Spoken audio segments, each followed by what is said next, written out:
This is a Film Stories original podcast. Talk about stepping up! Bang! Bang! It's time to level up your game. Introducing the all-new ESPN app. All of ESPN, all in one place. Your home for the most live sports and the best championship moments. The electricity is palpable.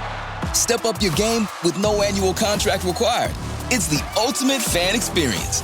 Level up for more on the ESPN app or at stream.espn.com. Sign up now.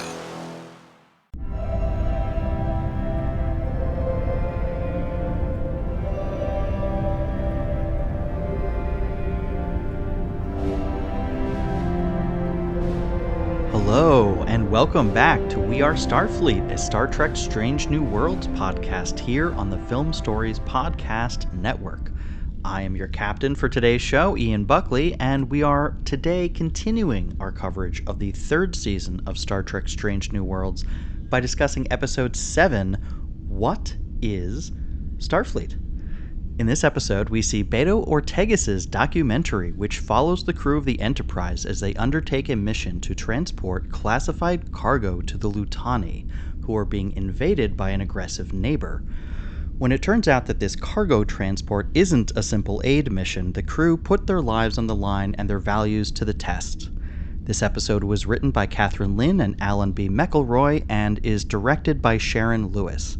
Joining me to discuss this episode is my co-captain, Craig Mackenzie. How are you, Craig? Hello. 4 episodes in a row I'm here, so people must be sick of me right about now. Well, I haven't gotten to record with you for any of those, so I'm certainly not sick of you. How are you? I'm doing good. Perhaps I'm a glutton for punishment. We'll find out. A sneak preview into one of many of your thoughts, I'm sure, about this episode. What we have is what I think is an interesting change of pace, format-wise, which unfortunately never really fully takes flight for me. I feel like this is kind of the sentiment I'm feeling with many of the episodes this season, where I'm liking certain elements of it, but it's just not all coming together for me in some way. Is that kind of how you feel, maybe a little bit more harshly?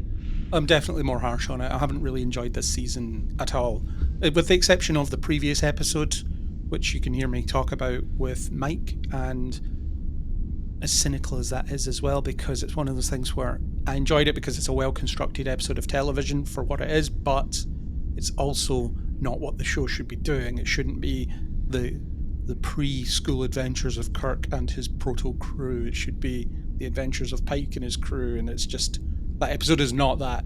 And then none of the other episodes I really enjoyed to much degree. I think episode 5, which I was also on, was fine. It was certainly the best of the bunch. The holodeck one, found quite painful. The zombie Klingon one, forgettable. The Trillane, not Trillane one, dreadful.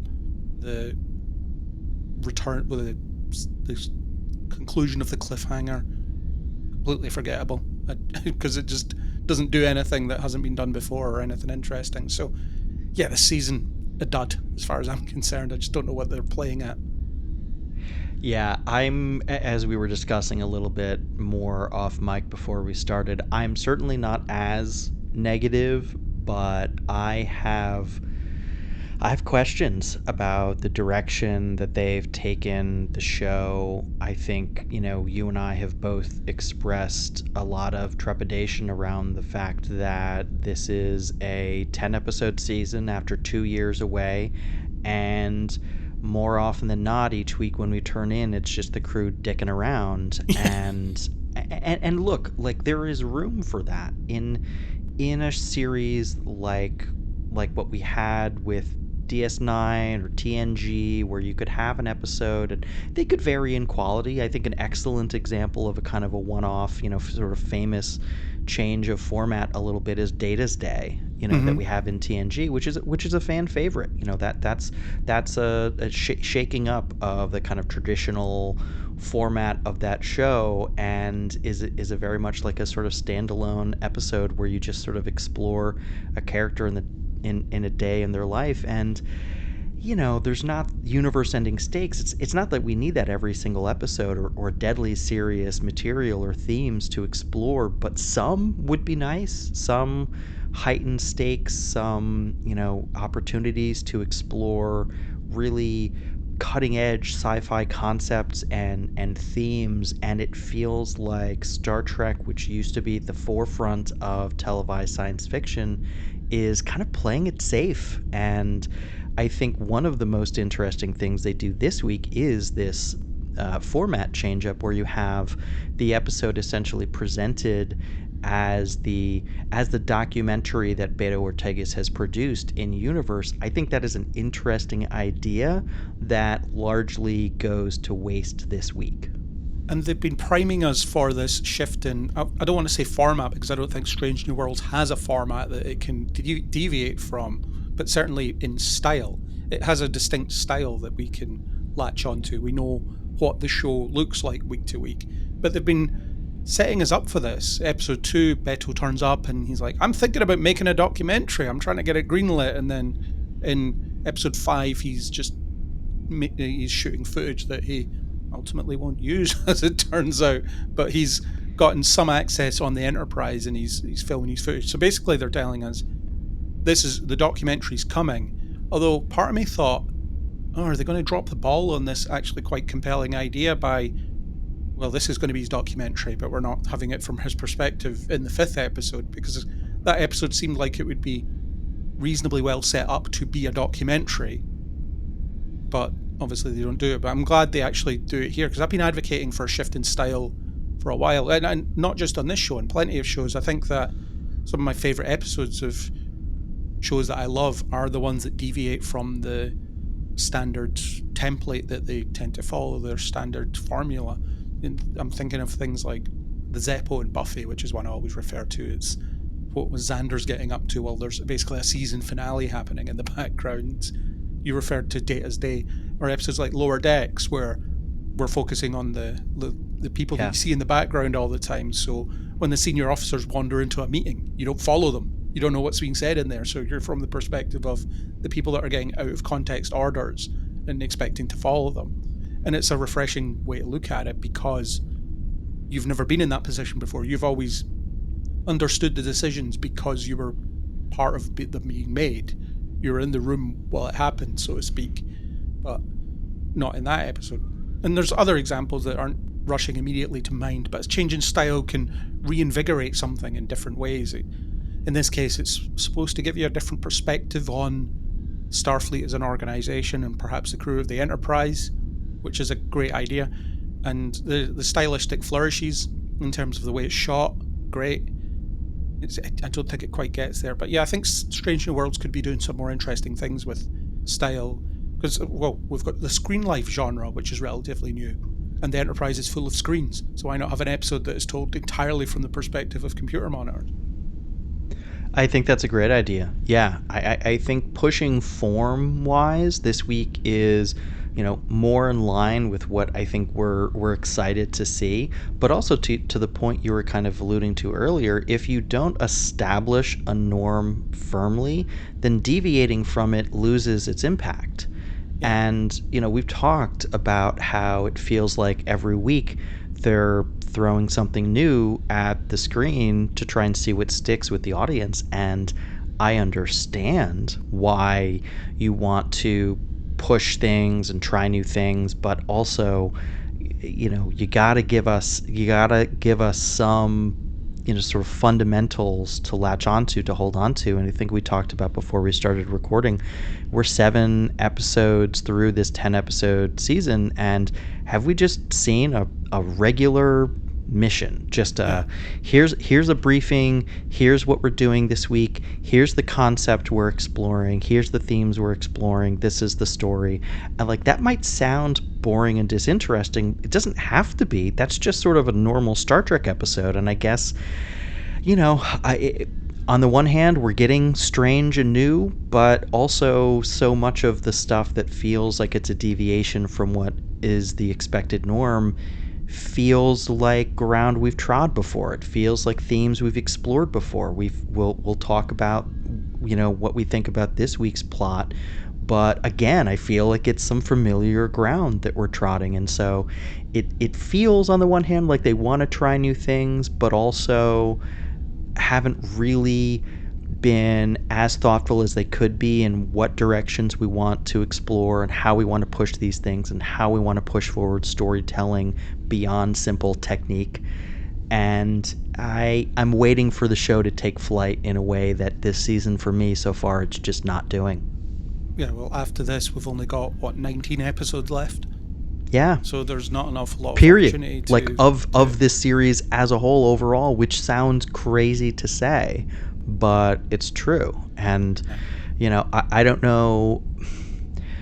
Obviously, there's a level of course correction that could be made, but I think they're gonna just they're gonna go one of two ways. They're gonna go double down on making this a prequel show to essentially a TOS reboot, like they've more or less announced is their plan for the future, or they're gonna just keep giving us a wacky adventure of the week show and just do that until they're out of gas. I don't really see a path forward with the remaining episodes left where the show really establishes a firm identity of its own, which is a shame. Well, they were filming season 4 while they weren't releasing season 3. Right. So they wouldn't have had any time to react to feedback. Not that you necessarily always should, because the internet's a cesspit, and of course, the loudest voices tend to be the ones that you shouldn't listen to. But to get some indication of how your audience is reacting, and then possibly pivot based on that, they won't have that opportunity between season 3 and 4 because they've already shot it. They're in probably post-production at this point, so that just isn't going to happen unless they identified that while they were making season 3 and it was too late to pivot away from the things they'd already committed to, they realised it wasn't working and really worked to course correct in season 4. But I just feel like season 4 is going to be more of the same. I mean, they've already announced we're getting Puppet Pike next season. And we're getting Puppet Pike. It'll be competently done because the Henson Puppet Company is involved, but it's just a warmed up Angel episode from decades ago, really. Angel did it, Buffy did a musical. That's where they're getting their inspiration from, it seems, for some of these ideas. It does, and on the one hand, I get why you would want to use the influences that you have as writers on this show. I'm sure many of them watched Buffy, and obviously they watched Star Trek, and I think there are reasons you can point to for why we're seeing these similarities that make logical sense, but also we see them, and if we're seeing them, we're not being compelled by as many new interesting ideas or concepts, and after a while an audience will recognize that. Yeah, and it's the same problem that comes from constantly trying to remake Wrath of Khan. They're trying to do it on a superficial level without realizing why that film was so successful, what it really was that people latch onto. Instead they go villain bent on revenge being the thing that we latched onto, which it just isn't. And it's the same with Buffy and Angel. Like the musical episode of Buffy, people latch onto it because, well, the songs are good. And I think the Strange New Worlds musical episode is actually pretty good, although I do think it's also a little bit shallow. They have some stuff in there about, the relationship drama and whatever. But in the Buffy episode, the point is the characters had to sing their truth. And there was a lot of not truth being told between the characters at that point. So what it does is it forces development that they can then take more seriously in the subsequent episodes. But after the musical, everyone essentially forgot about what was said and sung and so on. And then same thing with what happens in episode 2 of this season. It's just a reset. Everything just resets. There's no consequences. I mean, I get that when a character dies, there are consequences, but they do tend to feel a little bit limited, which I guess is of keeping with TOS and TNG and that style of episodic storytelling. A lot of this stuff, just these horrible traumatic events would never be mentioned ever and ever again. Yeah. You know, that was just sort of taken for granted. So I guess mentally I can get myself there again for this show, but it feels like that isn't what they want to do. So when they do that, it strikes me as wrong, or just it just doesn't, it doesn't sit well with me. Yeah, but even in TNG, these things would come up, and here and there, you'd have Picard Sometimes. reference his experience with the Borg periodically, or the Resican flute would come out to play once in a while, that kind of stuff. Although that wasn't the show, and it was. I mean, they make a reference to that in the first season of Picard, where Picard references this crew are much more motley than you used to be. They talk about their feelings a lot more than you did back in the day, and that's a comment on the difference in production between the eras. And then you're watching TNG, not necessarily expecting things to carry over week to week, and the episodes function that they've kind of wrapped these things up, but they keep hinting that relationship developments or whatever are going to be significant, and then they just aren't really. They just, things happen in the background. When it comes to the Chapel-Spock romance, you see the milestones, but you don't see the texture. Same with the Spock and La'an thing. We're not being given any reason to really invest in it in any way. It's just kind of there, and we're going to see the blowout from it. Yeah, it's like the Miles and Keiko romance in TNG, except those were characters who were literally like very, very ancillary characters who would appear a couple times a season maybe, and that wasn't even until like later on in the show. And that level of sort of check-in in a relationship you expect of those characters who are only appearing a couple of times a season, and the seasons are 26 episodes long. These are your main characters.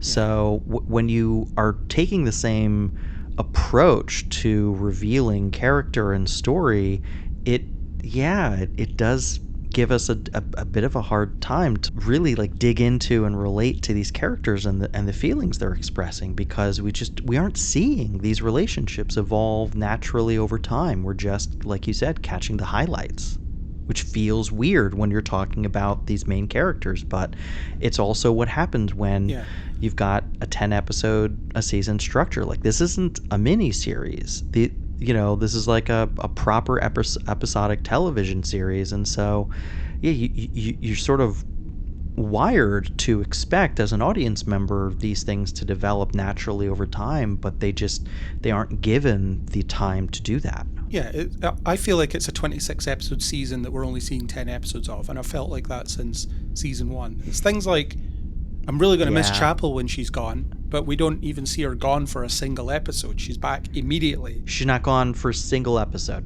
3 months have passed, don't worry about it.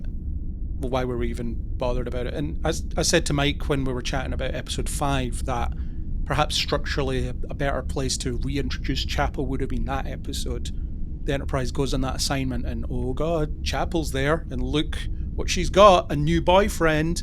If we're going to commit to the CW love shapes that they have clearly committed to, then I feel like that would have at least had more oomph to it, because you might have felt that 3-month gap because Chapel just isn't there. Now, you need Jess Bush on your show, fair enough. She's a series regular, but also it just felt like it would have had more impact even if you'd had one episode and that's the third episode of the season. So you have one episode that Chapel's not there because characters vanish for entire episodes all the time. And then you have the first encounter of Spock and Chapel this season be in that episode. And it's more awkward because of that. Yeah. And okay, so I want to get into talking a little bit more about the format of the show, because I think we're both agreed that the idea of it is interesting. So let's talk about the execution of this documentary format idea. Do you think Beto's a good documentarian? Do you think this is a good documentary? Well, the first thing that I thought about it very early on, maybe not the first thing, but something I thought very early on is he's coming to it from a position of extreme bias. So he starts off with, is Starfleet a military? And you have the big description of the Enterprise, which highlights its weaponry. And early on, he's asking people pointed questions about killing and fighting and disobeying / following orders. So he very clearly has a bias in mind. But I've seen plenty of documentaries where they're made with that on that premise, the idea that the documentarian has a point to prove. I mean, most of them will have a thesis that they're trying to prove or disprove, because that's just how documentaries work. And you see the ones that are very much, I have this opinion and I am trying to convince you that this opinion is the correct one. And that's what it felt like at first. He gets called out on it later in the episode, which is fine, but if he set it up in that bad faith, it just feels like Starfleet wouldn't clear it. That was my question too, because not that I think that Starfleet wanted or expected like a propaganda piece. Like, I think, again, like I want to still operate with as much sort of optimism about this future as possible, unless that's directly contradicted in the text of an episode. So I am assuming that the Federation was not interested in this just being like a fluff piece or propaganda. I mean, they declassified a bunch of stuff to be in it. Like, I think that you see plenty of willingness from Starfleet's end to participate. Pike and Una are annoyed, but they're participating. Everyone's participating, generally speaking. And I think that speaks well of their attitude towards him. But yeah, I agree with you. It's the fundamental question of like, but why would they hire, of anyone, of the billions and billions and billions of Federation citizens anywhere in the Federation who might be interested in documenting the day-to-day in Starfleet, which, fair enough, like that could be interesting. I get why that would be a subject someone would be interested in. Why someone with such a clearly biased perspective would be the one to get the green light for that project is, I don't know. I don't quite get it, unless they just sort of had faith that regardless of the attitude that he was coming into the project with, his time aboard an actual Starfleet vessel would convince him otherwise. And fair enough. Maybe that is their perspective, and maybe they're justified ultimately in feeling that way. But it to me still seemed like what is Starfleet as a question it's worthy of exploration, but like, is this it? Is this the only episode, or is this the final product of all of his work? Because to your point, we see him capturing footage of other adventures in other episodes. None of that is in here. He interviews all of these characters, like, to your point, even when he's interviewing Dr. Mbenga, he's talking to him about his war experience. So he's not talking to him about how many diseases have you gotten to cure out here in the frontier? What strange experiences have you had? Like, what wonderful things have you encountered? He doesn't talk to a single scientist about sciencing. He doesn't talk to anyone in engineering. We don't see Pelliot or Scotty this week at all, I don't think. No, we don't. I was watching this, coming away from it, asking myself, is he even any good at this? What are we doing here?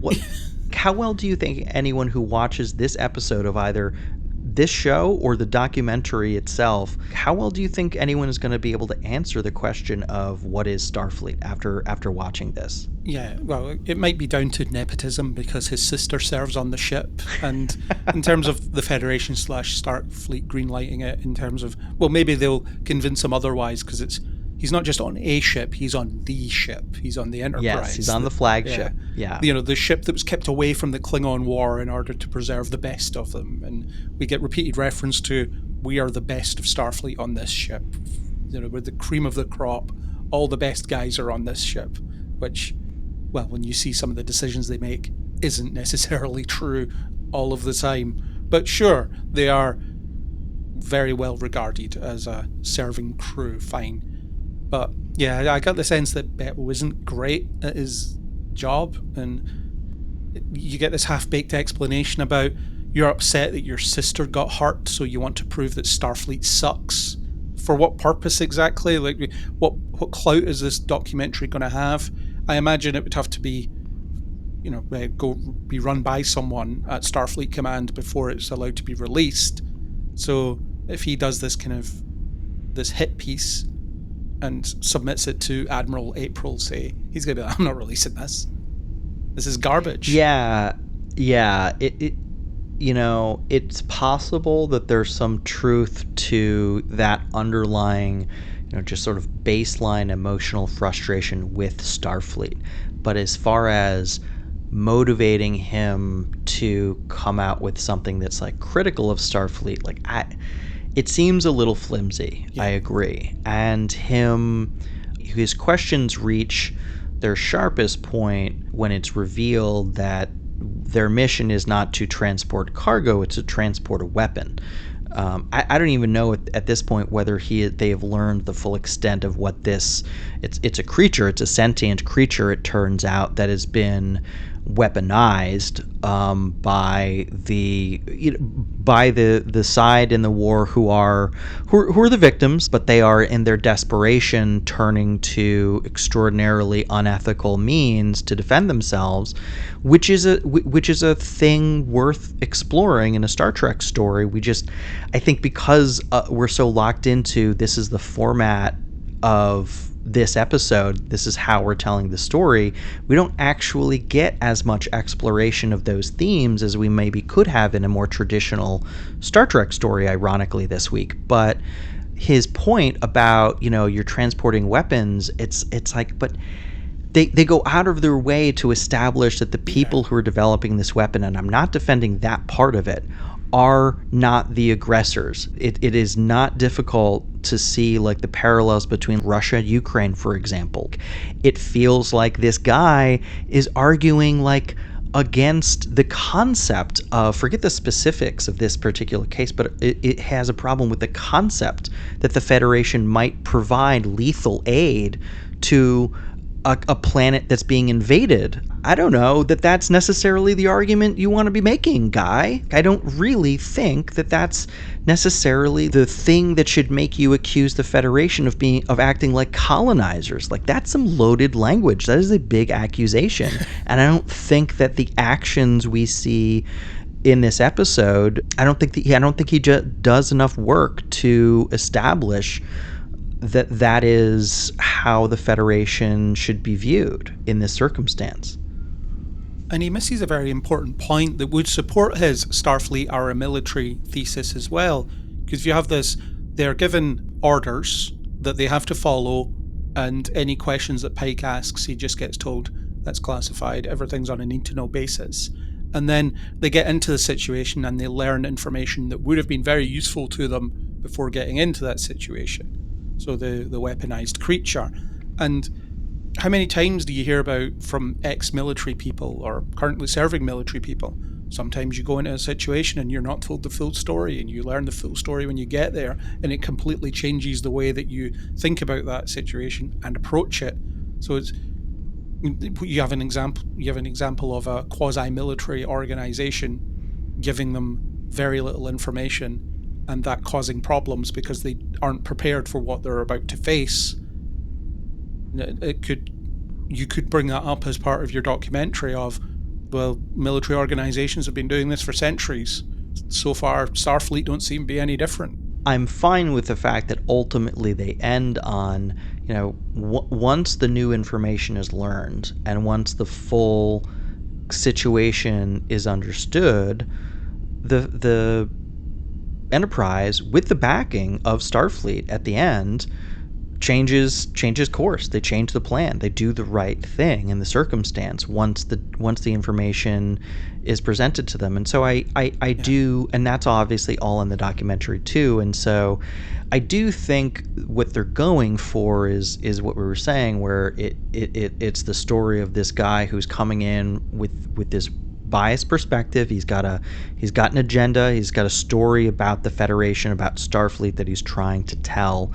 And by the end of it, we get a more nuanced, well-rounded idea of what Starfleet's actually about and what they do and how they go about their business. It just, I don't know. For me, the execution of it was just a little lacking, and it left me with a few more questions than I think ultimately they wanted the audience to have. Well, the frustrating thing about it is that the question of what Starfleet is, it's it's an ongoing tension within the franchise, because we're an exploratory organization, but we also have a lot of weapons on our ships. We do sometimes build warships, but we call them escort vessels. I'm talking specifically about the Defiant there, but that kind of idea, and it's often been something that people wonder about. It's, Starfleet's not a military. No, but they are built on military structures. They have military protocols. They have weapons. But the primary mission is exploration. And yes, you have the justification of space is pretty dangerous. You don't know what you're going to encounter week to week, so you're probably going to need to have ways to defend yourself. And like Lan says in this episode, yeah, we have the weapons, but the goal is not to use them. Fine. But there's all sorts of interesting ways that you can explore that tension. How do the officers think about that? Where do they see themselves? How do they see themselves? And you think about how Deep Space Nine used to approach this. Where you have Sisko referencing the Maquis and how he sympathizes with them because, well, they're out there on the edge of the frontier, understanding how difficult it can actually be, which is impossible for you to understand when you're in the comfortable warm blanket that is Earth or other Federation member worlds where they've solved all their problems and no one has any issues. Whereas these border colonies and so on, they're really struggling for resources. They're under constant attack. There's risks everywhere, so on and so on. So it's just a different perspective on these things. And we've even glanced at that earlier in this season, where it's like, because the Gorn aren't attacking member worlds, we don't do anything. We're not going to help them. There's all this that they could feed into this ongoing debate, because there's plenty of stuff on both sides. It could even, are Section 31 still a known commodity at this time? It's only been a couple of years. People should still know who they are. So bring that up. We have Section 31. There's all sorts of things you could have done here. I don't disagree. Did you also think it was a little interesting that we had a documentary called What is Starfleet, and there wasn't one mention of the Prime Directive? Yeah. Like, not a single one. Like, it seems like an important detail to talk about if you're going to talk about the way Starfleet operates. Yep. Any other thoughts that you had about, like, the documentary kind of element of this week? Either something that they did that was interesting that you really liked, or something that left you scratching your head? There were some things about the different perspectives that we got that I found interesting. So you had, it might have been Uhura's first interview, but she's like, this word in their language means whatever it is, starlight or something. And she seems really excited about it. She's excited about the language. She's excited about getting to learn more about this creature. And so you get that thirst for exploration creeping in. And I also really liked Pike's rebuttal to the asking about seeing someone die. And he's like, if you'd seen someone die, you probably wouldn't like people asking you about it. Just that very earnest. I like that too. You don't know what you're talking about, son. Leave it.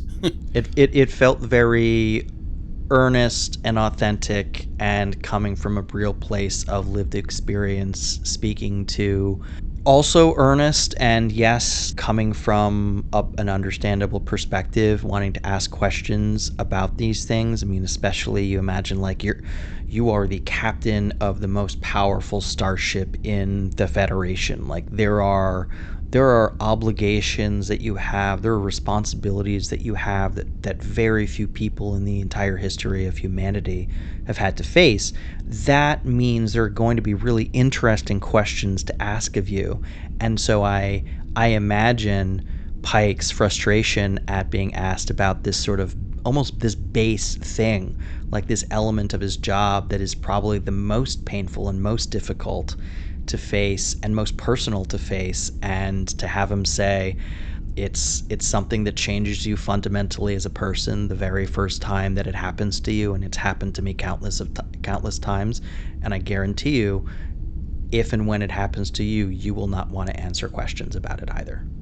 Yeah. And that's a great use of Pike in a season where he hasn't been used so well. But it just reminds you how good a character he can be.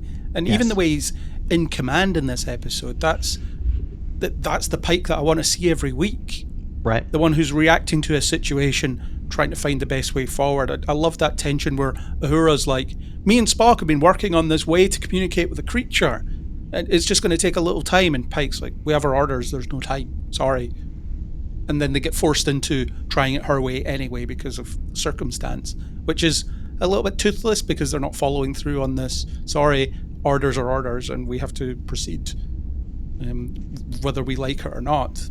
Well, yeah. Okay, we've been forced into doing it your way anyway. We have no choice now. They kind of want to have it both ways there, where it kind of deflates the tension a little bit by having them say, well, we can't try it your way, we got to do it this way. And then it's like, well, that way didn't work, so I guess we're back to trying it your way. Or, okay. Yeah. I guess we had to get there eventually.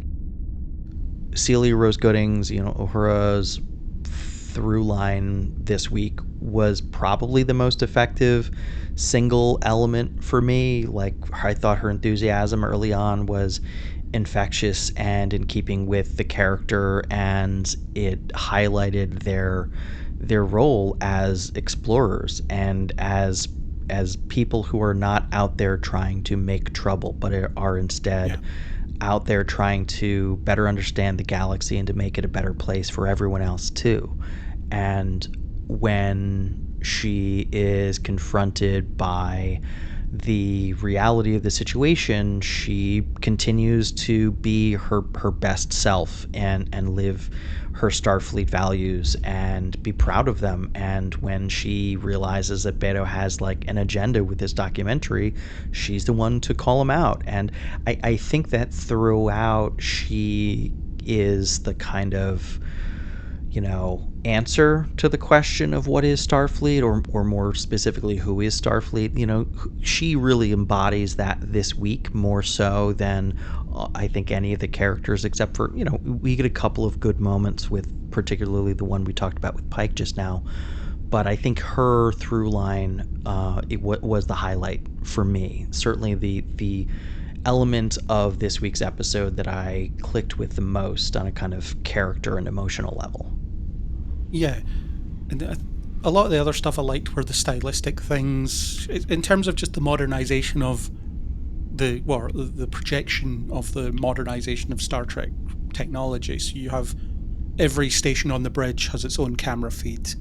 The external sensors have their own camera feed, and we get to cut to them. The view screen has its own camera feed. It's just the idea that everything they do is being recorded and will be archived somewhere for someone to look at some point, which makes you wonder how they get to go rogue so often, because everything's recorded. It seems like every time they do that is find a way to cut off the camera feeds for a few hours while we do this unsanctioned mission to find a magic flower or whatever we're doing this week when we're going rogue. But I like that from a technological point of view.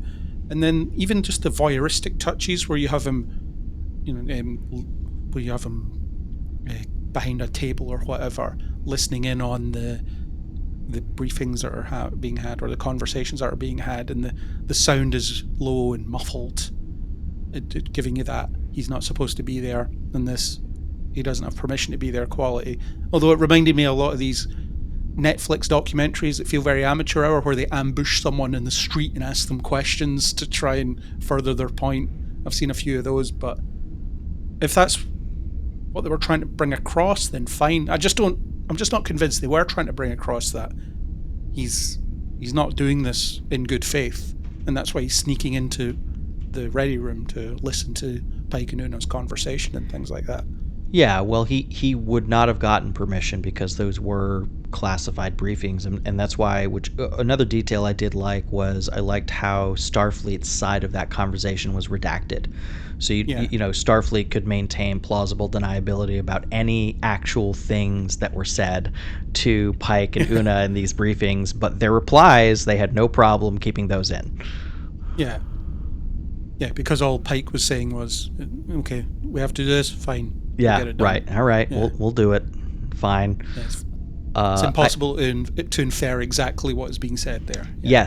Yes. Which again, like I thought that was a thoughtful detail to include, and I appreciated that it was there. So again, there were elements of this week's episode that were thoughtful and well executed. It was just, I think, and this has been a running theme for the both of us this season, it's consistency. It's the good ideas and the good execution are not happening on a consistent enough basis week to week. Yeah, and I was thinking of the Battlestar Galactica episode that's a documentary. Right. Which is, I would say, a more consistent example of doing that kind of story than this is. Yeah, the journalist kind of embedded in a situation type documentary. Yeah, I think that there is room for that in Star Trek. I think it is, the more I think about it and the more that we analyze the ways that they used that form this week, like I think it's an exciting idea. I wish that the ideas within this episode were a little more exciting. Yeah, and it committed to an actual line of thought that it then followed through more naturally. Because it pivots at a point, and I found it interesting that it latched onto the fact that Starfleet seems to be a halfway house for people with tragic backstories. Everyone on the Enterprise seems to have a tragic backstory. Yeah. Spock talks about trying to cut out his Vulcan half when he was literally human half when he was a kid, which is traumatizing. They're all so goddamn traumatized on these shows. Yeah. Uhura lost her family and was very lacking in direction for a while, and Starfleet gave her a direction, and she's fully committed to that. It's almost like Starfleet found me when I was at my lowest point and made me part of them, and I've killed for them, maybe? Right. Question mark? Yeah. Hashtag well, in some worth cases, it? definitely. Yeah. Yeah, La'an's definitely killed people, she says so. But yeah. She doesn't like to. She just thinks that it's sometimes necessary. Sure. Which you can argue, yes. Yeah, I think which again, he doesn't make a really fine point of this, but what Beto seems to be driving towards is this notion of this is actually a militaristic organization. There's no quasi about it. Like, this is their goal first and foremost. They are, for all their talk of exploration and wanting to make first contact and explore strange new worlds, they are first and foremost like coming in armed heavily and ready and willing to use said arms. And obviously, well, let's get into the whatever the story is this week. In terms of its themes, they are themes we've seen explored before, of a giant space creature being secretly experimented on and suffering at the hands of people with whom Starfleet is trying to have a more friendly relationship. And we've seen versions of this in other Star Trek series and other Star Trek and sci-fi stories. So I don't know. How did you feel about the basic story that was being explored here? To me, it felt a little well-worn. For sure, it's not new ground at all, but I think it was an interesting idea, and to explore it through the documentary style could have been more interesting than it ended up being. But I did like the idea of, you have this spacefaring creature that has been experimented on, that's been corrupted by people that have bad intentions for it, and ultimately the solution is that you reach out and you understand the creature, you help it break free of what's happened to it, which ultimately ends in its death. And you're thinking of the Horta in The Devil in the Dark in the original series. It's a very similar idea, this misunderstood, what seemed to be dangerous creature that's just trying to protect its young.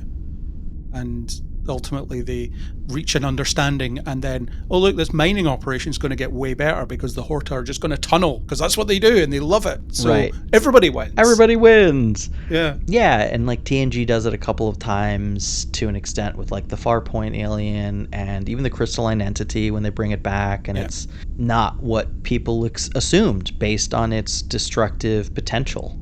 It's been done before. It's really in Star Trek's wheelhouse thematically. I mean, it's a very kind of classic Star Trek type of story.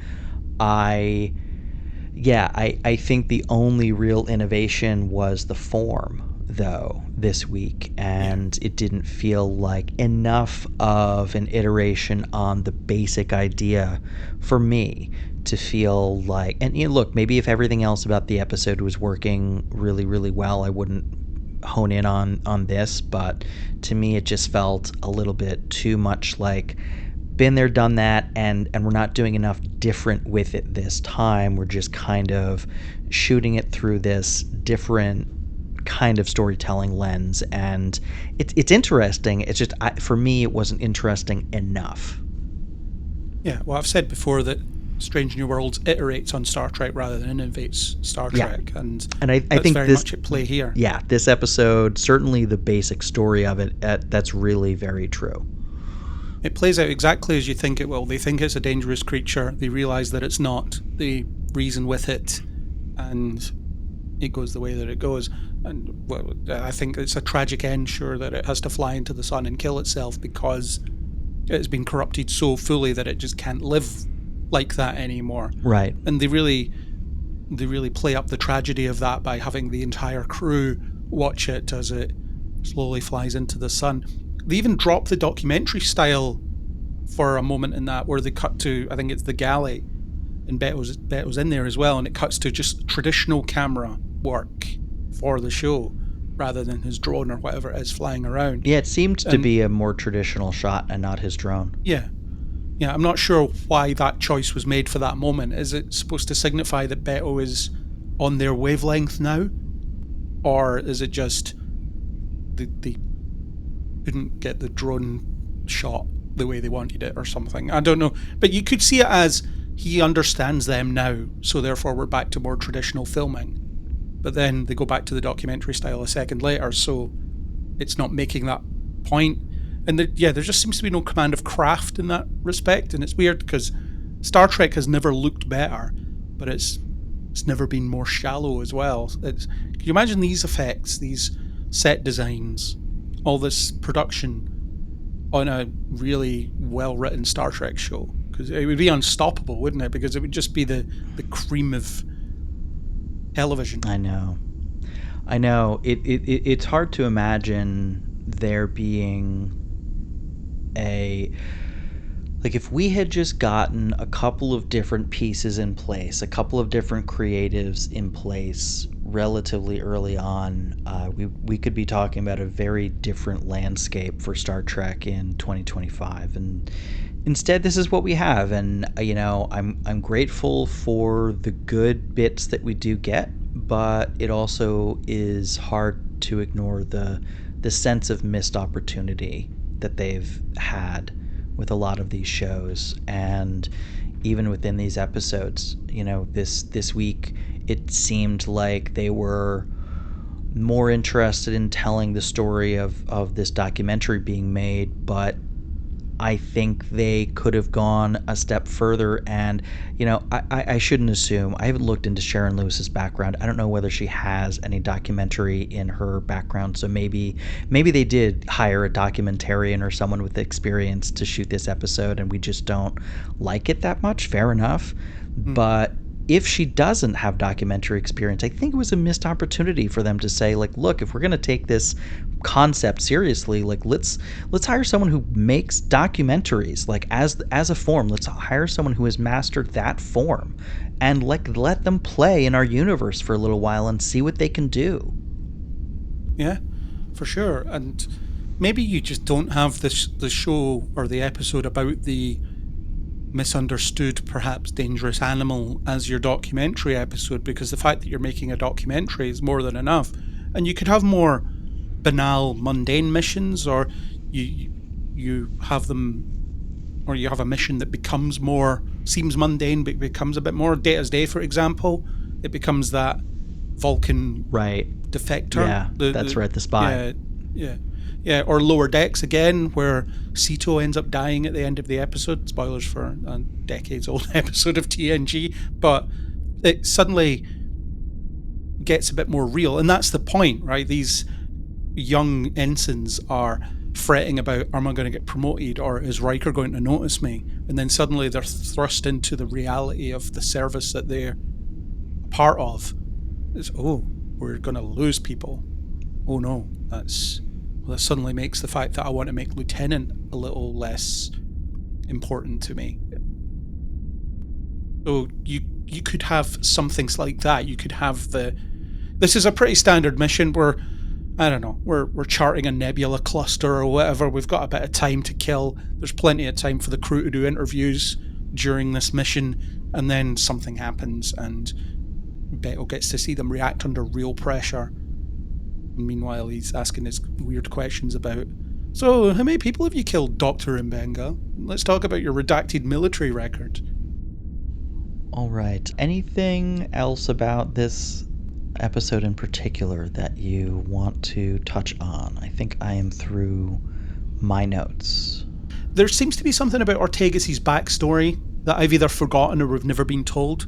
Because there's talk about she joined Starfleet to take control of her life, implying that there was some significant loss in her past that I don't think we've ever been told about. You know, I'd have to go back to some of those earlier episodes. It is possible that there's just something I'm forgetting about. I mean, I know, of course, the actor suffered a very real tragic loss in her life, but I don't think the character. I don't know. I'd have to go back and check. Well, everyone else on the Enterprise has some kind of tragic backstory. Everyone has some goddamn trauma. Yeah, and I think the Starfleet are a family thing is a little bit disingenuous. I don't think that Star Trek historically front-loaded the fact that the crew were a family. A lot of the time they were just colleagues who they backloaded it. They always built to that. It didn't start that way, and they really want to start that way. I get that some of it's to do with Pike's style. Like, I like that he hosts a dinner in his quarters regularly for the bridge crew and the senior staff. Like, I like that idea that's not something we've seen other captains do. That seems like that's part of his style. That's how he likes to operate. But it seemed like we were 5 episodes into season 1 and everyone's like talking about how they're family and we're all the most important people in the world to one another all of a sudden. And it just I again goes back to what we've talked about many times: short seasons, long gaps in between. They feel a need to, I think, do a lot of shortcutting in some of these interpersonal relationships, or we'll have an episode where 2 characters are together for the first time or maybe second time ever that we've seen them on screen, and they've got this like deep bond apparently. And okay, sure. I mean, I guess partly it's just a reality of the way these seasons are structured, but also it does sometimes just feel a little bit like lazy writing. Yeah. The missing characters really stood out to me as well. You already mentioned that Pelia and Scotty are missing, and we already had Pelia really wanting to be a part of the documentary in the 5th episode. She's mugging for the camera, and she asks if he wants another take for the footage and so on. And then the fact that she's thousands of years old is also a fascinating perspective that you could get in there. You've seen the rise and fall of many militaries over your 5,000 years of life. Can you tell me about your perspective on Starfleet? Yeah, what does the millennia-old chief engineer of the flagship have to say about Starfleet? Oh, nothing apparently? Okay. Yeah, Scotty's another one that has a tragic backstory and found himself on the Enterprise. Okay, it's a recent tragic backstory, but he does have one. Chapel's not here. Her perspective isn't represented. No perspective from her, no perspective from Scotty or Pelia.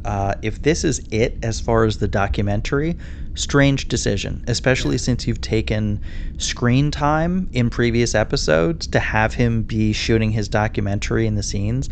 To have that not play out at all is strange. Yeah, it doesn't have to be from the same mission. It could be. Here's when I talked to Pelia like a few weeks ago. when he started popping up in the background of other episodes, I just sort of assumed, like maybe you did too, that at some point we'd see, the footage put together that was taken over multiple missions or multiple episodes. Like I was not expecting it to be just, hey, we're just going to present the documentary and have the framing device be this one mission.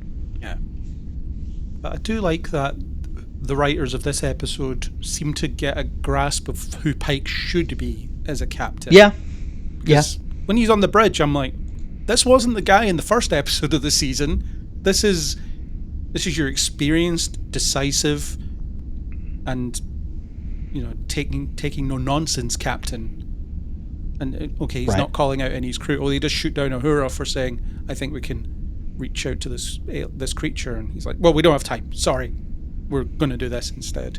And when he's berating the Lutani captain or whatever it is towards the end of the episode, where it's like, you do not want the Federation as an enemy, this is what we're going to do to this planet, if you want to wage war, go ahead. And it's rendered a little bit iffy because Starfleet have signed off on any changes to the mission now that you've reported it back. I think it would have had more weight if Pike was making a in-the-moment decision that he's going to have to justify to Starfleet later. And again, that could support your, okay, Starfleet is set up as a military structure.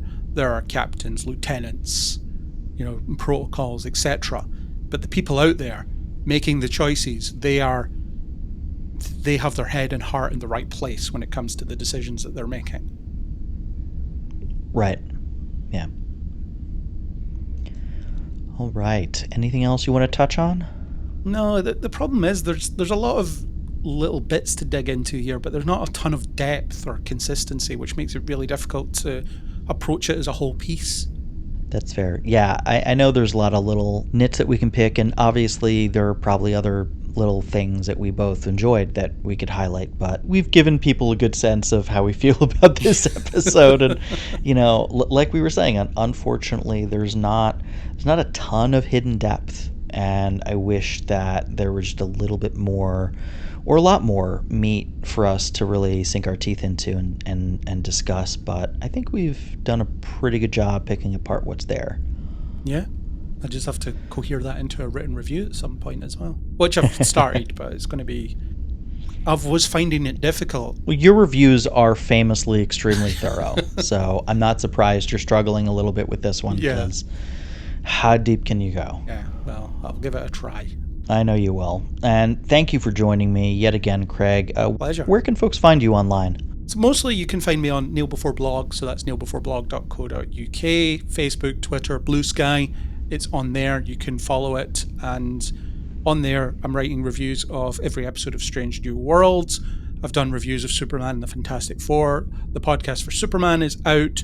The Fantastic Four one probably won't quite be out yet by the time you're listening to this, but it's coming. It will be coming soon. There's a monthly news podcast.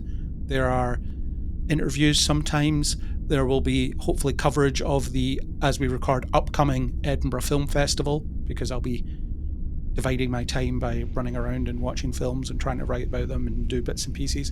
So that's been/coming up, depending on how fast I get work done. But that's mostly me. Kneel Before Blog is my home away from home.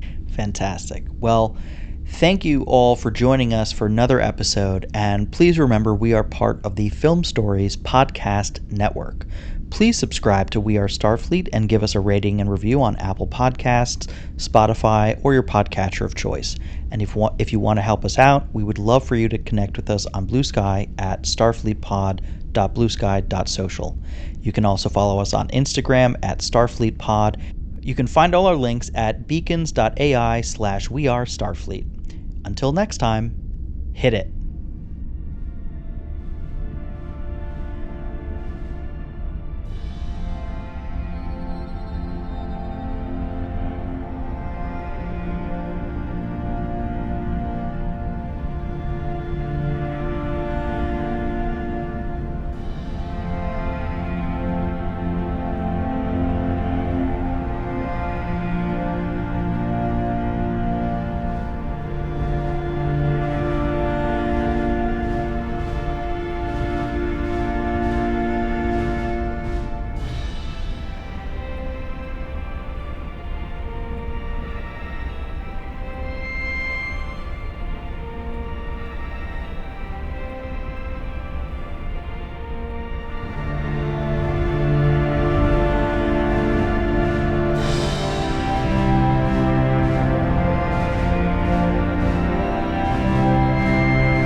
This episode is brought to you by FX's Alien Earth, the official podcast. Each week, host Adam Rogers is joined by guests, including the show's creator, cast, and crew, in this exclusive companion podcast. They will explore story elements, deep dive into character motivations, and offer an episode-by-episode behind-the-scenes breakdown of each terrifying chapter in this new series. Search FX's Alien Earth wherever you listen to podcasts.